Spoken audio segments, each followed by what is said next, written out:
إن تفسير القرآن من أجل العلوم الشرعية، إذ أن متعلقه فهم كلام الله، وهناك طريقة علمية يسلكها المفسرون في إقامة الدليل على معاني آيات القرآن، صحة أو بطلانا، وقبولا أو ردا. وبناء على هذه المنهجية قسم العلماء المعاني القرآنية إلى قسمين. القسم الأول معاني المفردات، وهو البيان اللفظي لمعنى المفردة، ويسميه العلماء التفسير على اللفظ، وغايته بيان معنى اللفظة المطابق مع الاستشهاد عليه أحيانا بكلام العرب، وهو المسلك الذي صارت عليه معاجم اللغة. وأكثر ما يكون البحث في هذا النوع في غريب ألفاظ القرآن وغير المشهور منها. وقد بين العلماء وجوه النظر في المفردات وحصروها في 3 جهات.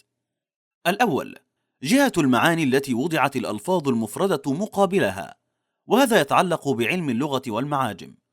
الثاني، جهة الصيغ الواردة على المفردات الدالة على المعاني المختلفة، وهذا يتعلق بعلم التصريف. الثالث، جهة رد الفروع المأخوذة من الأصول إليها، وهذا يتعلق بعلم الاشتقاق. ثم إن هذا النوع من البيان متقدم على المعنى التركيبي الإجمالي، وأصل له، فينبغي البداءة به قبل التركيبي، وينبغي ألا يتسرع في حمل المعاني القرآنية على معنى اللفظ مجردا، فإن هذه المعاني الإفرادية لا تكفي في تحديد المراد من الكلام، بل لا بد من الوقوف على سياق الكلام وسببه، ومعرفة قول من شهده وعاصره.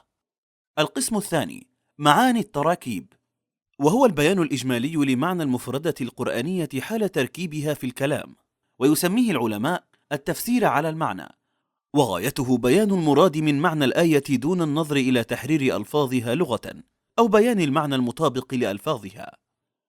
ومن ثم فإن المعاني التركيبية قد تطابق أو توسع أو تضيق المعنى الإفرادي، وأكثر تفاسير السلف كانت على هذا النوع من البيان، وذلك لأمور: أولها أن بيان المراد من معاني القرآن أولى من بيان حدود ألفاظه. ثانيها أن ذلك من سنن العرب في كلامها. ثالثها أن البيان التركيبي أوضح وأبين عن المراد.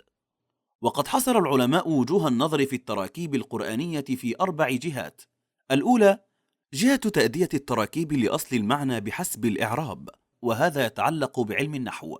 والثانية، جهة إفادة التراكيب لمعنى المعنى، وهذا يتعلق بعلم المعاني. والثالثة، جهة طرق تأدية المعنى المقصود بحسب وضوح الدلالة ومراتبها، وهذا يتعلق بعلم البيان.